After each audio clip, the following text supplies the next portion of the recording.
Hello and welcome to this special conversation on the budget presentation today. Uh, we have with us a very well-known economist, Dr. Santosh Mehrotra, who also writes for The Wire regularly, and he has done a lot of work around unemployment, poverty, and is very highly regarded for a lot of data based research that he has done on these two areas. Welcome to our show, Santosh. I'll straight away kick off with your broad. I would want your broad comments on what does this budget do to the bottom, say 60% of the population or 70% of the population, who survey after survey uh, shows have suffered income loss, employment loss, partial or otherwise, and you have done a lot of work on this aspect. So I would want your response to what does the budget do for this lot. Well, to start on the positives, I think one has to say that in line with what the government's strategy has been to give tangible private goods to the poor, it has, allocated a significant amount of money for the Pradhan Mantri Awas Yojana, Grameen, 48,000 crores, and they want to build another 18 lakh new houses for the BPL households. They want to give Nal Se Jal, and 60,000 crores have been allocated for that, and they plan to give 5 crore households again piped water in rural areas. And this is a kind of focus that we have seen in the last 6 or 7 years for this government. But other than that, I'm sorry to say, it has historically neglected health and education, and it does so in this budget. It has historically neglected job creation, and this budget does exactly the same. So honestly, overall, while a small segment of those who are poor receive some tangible private goods through tax-driven resources, the fact of the matter is that it's not creating the basis for more jobs in a country which has already experienced a 48-year high in unemployment rate. It had experienced falling employment rate in a country where the working age population is rising every day, where the young people are getting better and better educated every day, and their aspirations are obviously are for non-farm jobs. They don't want to work in agriculture. One good thing that one can say about this budget is that it has dramatically increased the central government's allocation to public investment into infrastructure. Mm-hmm. That was never very much the responsibility of the union government. It has been historically, public investment has been historically part of the remit of the state governments, in this following sense, that historically the central government allocates about 1.3% of GDP to public investment of infrastructure, mm-hmm. and so on. But the states invest actually twice as much. Now, okay. Probably recognizing that the states are extremely short of funds, they have the constraint of the FRBM. They cannot borrow that much. They also have had to bear the responsibility of looking after the consequences of COVID. The union government has actually increased quite substantially from 1.3% of GDP to 2.9% of GDP, the capital investment. Now that would create jobs. One has to say that will create jobs. You're right. Jobs, huh? It would create jobs, but will it Santosh, can you just tell us whether when will this infrastructure funding, the additional infrastructure funding allocated in the budget, when will it really lead to demand creation? One very worrying thing about the economy is that while the economy is coming back to pre-COVID levels, but private consumption is not come back to pre-COVID levels, You're and absolutely right. private investment has also not come back to pre-COVID levels. Now, will these two factors uh, be mitigated by the additional infra spend? And how long will it take? There is a lag, obviously, in infrastructure spending, right? So I Absolutely. just want to understand that. Yeah. No, and you are absolutely right. Obviously, mega projects driven by the government will take years to unfold. Now, there is a national infrastructure pipeline. We know that. So it's not as though projects are not in place, but you put your finger on it. The spending will be gradual. Therefore, the job Yeah. creation will also be gradual. But the crisis has been going on for the last 6 or 7 years. And it has Yeah. really, it was all, as I said, began by saying unemployment was already at a 48-year high before COVID. Numbers of unemployed has increased. So honestly, what I think the government has not recognized are the three dimensions of the challenge that it was facing and the economy and our country's citizens are facing. First, if we agree with what the FM began by telling us that over the next 5 years, she believed that we will be creating 1.2 million new jobs or 6 million new jobs over the next 5 years. Let's compare that to how many people are entering the labor force every year looking for work. It's Yeah. about 5 million. 5 million, 5 to 6 million are getting added every year.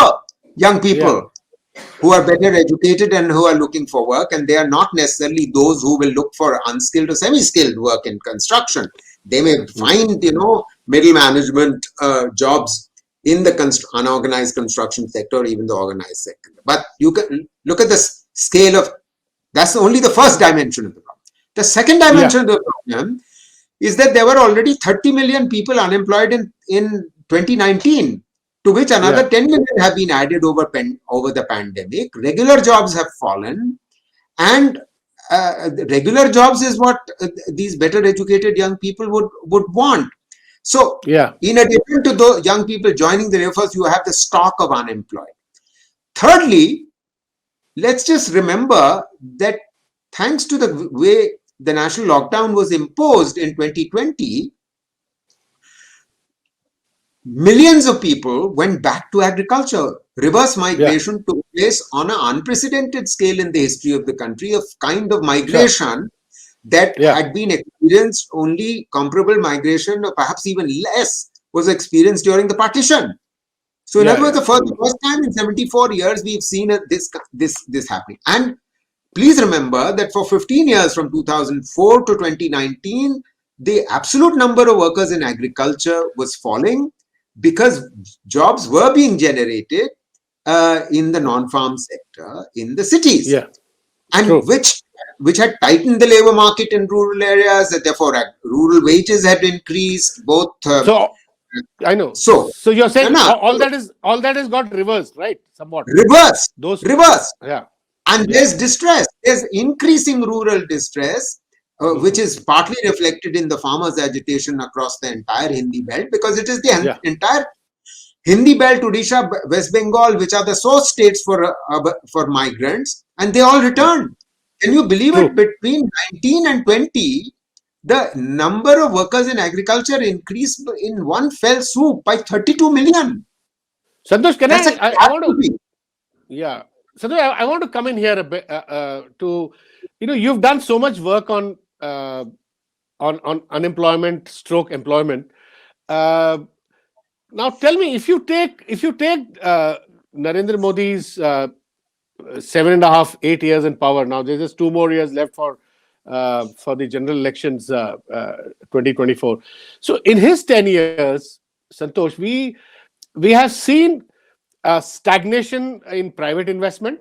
A lot of professional economists agree, there is consensus among them, even those who support this government, those in Bombay, sitting in Bombay, working for corporate houses, they say that we have never seen such a long private investment drought.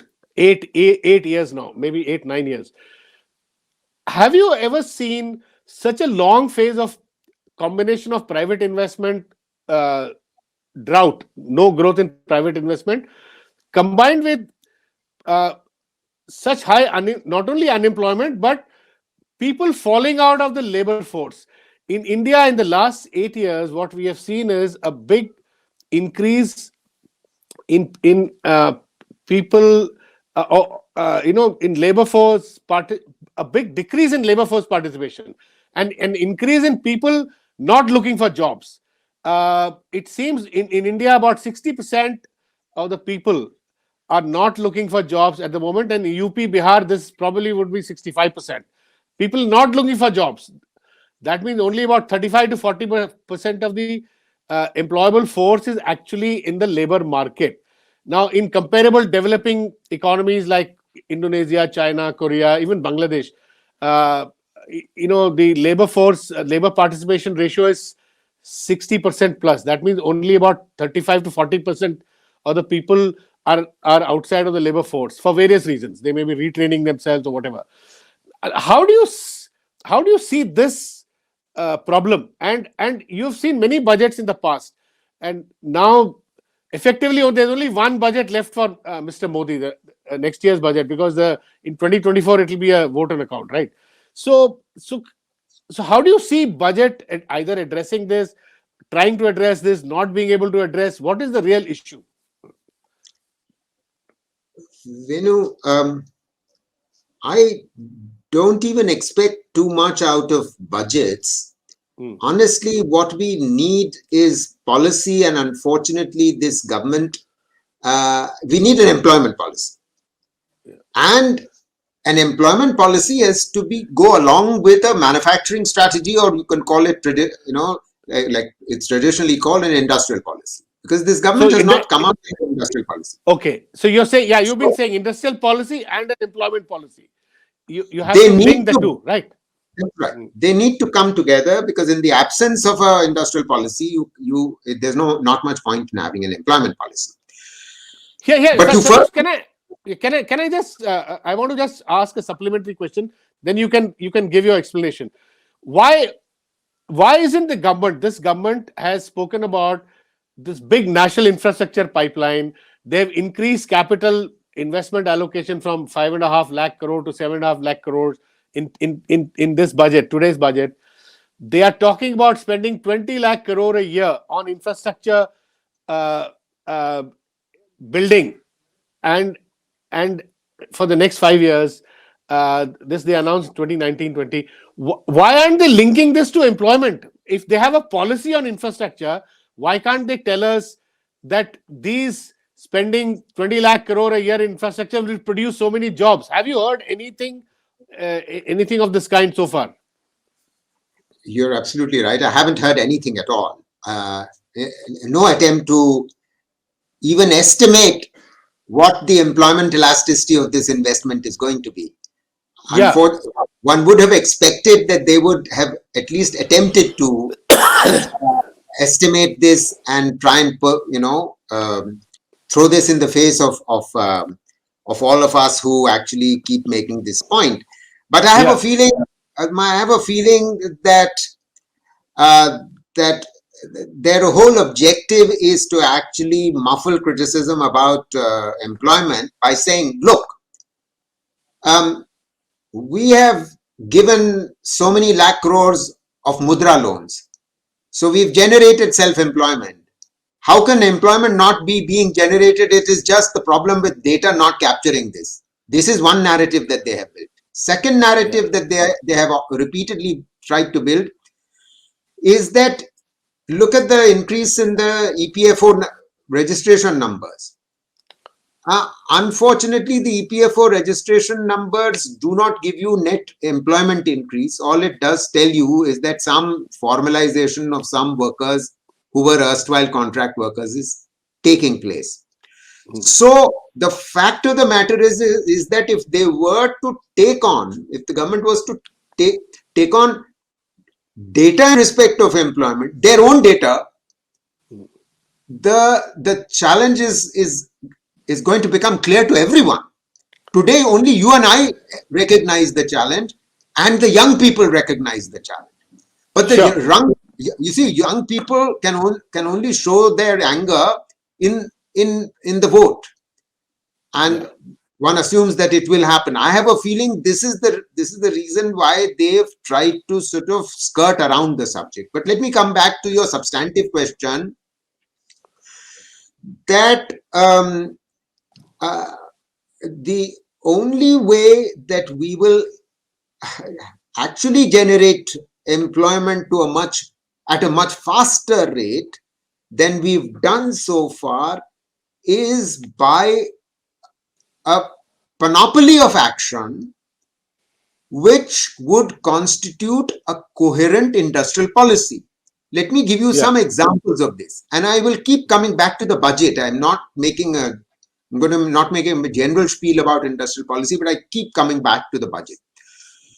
So, for instance, on trade policy, there has been a standing argument made by CII and by FICCI that there has been an existence in our country for at least a decade an inverted duty structure, meaning that the previous government, meaning the UPA governments, the way it carried out duty reductions on the one hand, and on the other hand, arrived at FTAs, free trade agreements with Korea, Yeah. Japan, and ASEAN, and so on.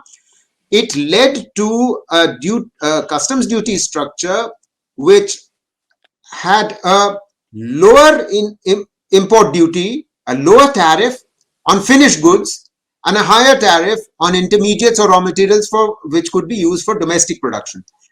Yeah. With this kind of duty structure, it leads to deindustrialization, or it at least, at the very least, it doesn't encourage industrialization. It doesn't encourage manufacturing domestically. So you're saying basically, Santosh, can I come in here? You're saying that the production linked investment scheme will not work in the current tariff structure, import tariff structure. Is that what you're saying? To some extent, this government has attempted to reverse this by raising tariffs. But unfortunately, it has done it in fits and starts, and it doesn't do it in a way that would actually encourage domestic manufacturing production. Okay.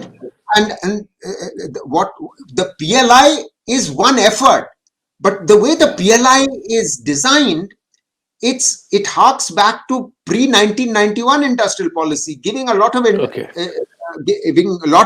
discretion to individual 12 ministries, because there are 12 sectors which are all dealt with by ministries, which is not the way forward. In other words, the approach to a so-called industrial policy by this government is sectoral, is Yeah. Yeah. vertical. What we Yeah. need is a horizontal industrial policy. So that's I why get I it. began by I you get the point. yeah. That's why I began by I get your talking point. about Yeah. this inverted duty structure. This is point one. Point two is, please remember that MSMEs are the ones which generate most of the manufacturing or unorganized sector jobs, Yeah. and they are the ones which generate 30% of our GDP, 40% of our exports, and 90% of our employment. Yeah. So one would have expected a much more coherent approach to addressing the problems of the MSMEs. Now, Which is not there in the budget, right? which is not there. Where are the MSMEs mostly located in manufacturing? They are in clusters. There are 6,000 manufacturing clusters in the country. Some clusters are producing modern goods, like in Ludhiana and Coimbatore and Moradabad, etc. And then there are handicraft clusters, there are handloom clusters. There are 6,500 of them. It's Yeah. not that the government doesn't have a cluster development program. The MSME ministry has one. But A, it's underfunded, B, it's poorly designed, and C, that all the services that are provided are not, all four of them, meaning credit technology development, market development, and design support, are not Yeah. all provided in one cluster. You Okay. have different So schemes so for. I So, in yeah. other words, the focus has to be on cluster development. This was the Chinese way. This was the North Italy way of industrialization. So, notice again that what I'm saying, not a horizontal policy, but not a vertical policy, but a horizontal policy. Yeah. Here, this is a second thing. A third thing is, if you were to invest in infrastructure, we keep talking about infrastructure. Huh? This government has an Amrut program for 500 cities to improve infrastructure there. Why can't it choose the cities according to where these industrial clusters are located, whether modern or handloom or what have you? If they did that, it would improve the infrastructure there. It would Yeah. attract more investment. It would attract more jobs, and it would give jobs to youngsters who are now getting better educated in the Mufassal towns as well as in nearby villages. And they would, including for girls, they could Yeah. Yeah. provide skill So development. So basically, you can. yeah. So you're saying that the kind of framework, policy framework that you would have expected for MSMEs, Is not it there. is It's not not there. there, I'm and not. it's not Yeah. even Yeah. there in this budget. It's not even. They Yeah. don't Yeah. even talk about it. The word clusters Yeah. doesn't even figure. Figure. Yeah. Okay. So Santosh, one last question that I want to ask you. Uh, this is a macro question. Very strangely, the budget projects a nominal GDP growth of 11%. And the economic survey projected a real GDP growth of 8 point whatever 5% for the 5%, coming year. eight and Yeah. a half. So somebody rightly asked the finance minister and the finance secretary was sitting with her during the press conference. So why is 11% nominal GDP growth and an 8% real GDP growth for the coming year? Does it mean that inflation will only be 3% or 2.5%? So it seemed very bizarre. So Quite right. the finance secretary's reply was that they are being a bit conservative, and the real GDP growth may not be 8%, 8.5% as the economic survey projects. And the other thing he said was that the inflation rate, which for this purpose is a GDP deflator, which was 9%, actually more than 9%. Actually, yeah, it was about 9% this year, as in this fiscal, Correct. That's right. could be lower next fiscal. Now, on what basis is he hoping that the GDP deflator could be lower next fiscal when global inflation is the biggest elephant in the room, and it is going to harden in the coming, by all accounts, commodity price inflation, oil price inflation, crude oil, people are estimating the next 6 7 months could go up by $30 per barrel. So, are you hopeful that inflation will actually go down in the coming year, as these people estimate? If it doesn't go down, then the GDP, all the GDP growth projections will go completely haywire, isn't it? You're absolutely right. First, a number of things. My short answer is I don't expect inflation to go down to that kind of level at all. Yeah. In fact, it may not go down at all for the following set of reasons. Firstly, the wholesale price index has for much of the last year been running at about 14%, and it currently stands at about 13%. That Yeah. means the input costs of producers are going to be such that they may not be in a position to pass on, they may or may not be in a position to pass on these kinds of prices. Given that Sure. CPI inflation has already been running at 8% this year, Yeah. in an economy which is experiencing rising joblessness. So, point one. Point two, you're absolutely right. Commodity prices are up on the upswing globally, and we've already seen oil prices rising for India, and we expect it to rise even more because as global economy revives, OPEC countries are actually constraining their production. They want to reap Yeah. the benefits of a reviving global economy so that Yeah. prices don't fall in the way that they had fallen 3 years ago. True. This is Yeah. yet another food. There's also food inflation. So, but let me sort of let's just sort of pull ourselves away from this global scenario to the budget itself. As surprised as you were, I was terribly taken aback when the economic survey projected 8.5%, and believe it or not, the IMF has also projected 9.5% growth for Yeah. FY23. Now, the obvious question that you have to ask when you are confronted with a number like this, something that this government has not managed to achieve in its 7 years current or 8 years currently in power, that suddenly you're going to get 8.5% next year. I have a feeling this is itself a sleight of hand with the objective of being able to present a more expansive budget. After all, Yeah. Yeah. Possibly. Yeah. estimate is what is used for giving you revenue absolute numbers, expenditure absolute numbers, etc. This is Yeah. point Yeah. one. Yeah. Sure. I mean, the substantive question we need to ask ourselves, Venu, is if you want to grow at 8%, and if your ICOR, meaning the incremental capital output ratio, is 5, then your investment to GDP ratio has to be 40% of GDP in order to give you an 8% growth rate. It's an At the moment, it's absolute, about, yeah, it's it's about 29.6. It's 30 improved and it's 30%. Yeah. become 29.6 in FY22. Venu, Sure. Yeah. Yeah. that Yeah. means we are talking about a 10 percentage point gap. When I made this point to Arvind Panagaria this morning Yeah. on a channel, Arvind Panagaria said, no, you are thinking in an old, traditional way. There is potential for productivity improvement. Reforms have been carried out. There will be productivity improvements. And of course, you're underestimating the fact there's capacity utilization. How much capacity utilization will add to growth? I'm not so sure. We're already at about 65% capacity utilization. Point one. And Yeah. point two, I mean, productivity increase just because of reforms, that takes years to play out. Point one. Point two, Yeah. important increases in labor productivity comes from investing in health, investing in education.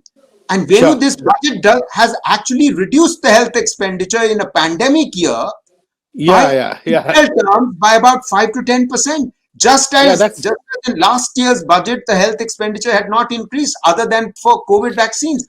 I mean, I'm in a true. state of shock that this Yeah. government Yeah. doesn't recognize that there is a huge need for health infrastructure improvement, for health human resources. The states are unable to spend on health, although it's a state subject, because most 80 to 90% of their health expenditure is allocated to paying salaries. Yeah. And this was the opportunity. They're not even True. following the national health policy, So which here, I want to come in here, Santosh. It has been said about Narendra Modi from the time that he was in Gujarat, Chief Minister in Gujarat, uh, for the last 15, 20 years that he has run Gujarat and Delhi center, his bias has always been far more towards allocating funds for physical infrastructure as opposed to social infrastructure. Now, this has been talked about by the economists, and I think this budget also, as you just said, clearly shows that bias, relative bias towards physical infrastructure rather than social infrastructure, health, education, that etc. particular bias is again in evidence in the fact that the increase in total expenditure in this budget, which is of the order of about 50,000 crores, most of it, Venu, is being Yeah, accounted for by IT and telecom. You remember in the FM's absolutely. Yeah, budget yeah, yeah, yeah, speech, yeah. the third priority was e-governance, and in that e-governance, clearly IT and telecom figured very, very Yeah, yeah. dominantly. Also, So Santosh, yeah, I want to, Santosh, yeah, since you work on employment, uh, will it be reasonable to argue that social infrastructure is far more employment intensive than physical infrastructure? Like absolutely. Well, things like health, education, etc., can produce far more employment in terms of direct and indirect employment than you're say right. physical You're right. infrastructure, like In a, roads, ports, right. etc. Right? Yeah. Mm. In a way, I'll tell you how you're right. In the first round, both types of investment, whether it's health or education on the one hand, or physical infrastructure on the other, requires some investment in infrastructure, both, Yeah. which means that the direct job creation would be of the same order of magnitude. But Yeah. to run health systems, to run education systems, you need human resources. It's a very labor intensive activity. So Exactly. Yeah. there would be downstream job creation, which will have long term effects. And that's where I think this government has a real issue with long Yeah. term effects, which might become evident only after 5 years, and therefore the elections would Sure. by then be over. Yeah. Yeah. Thanks, Santosh. We are running out of time, so I think we've covered a fair bit of ground on the signals and the basic message coming out of this budget. Thanks a lot for talking to us. We will end our discussion here. Thank you.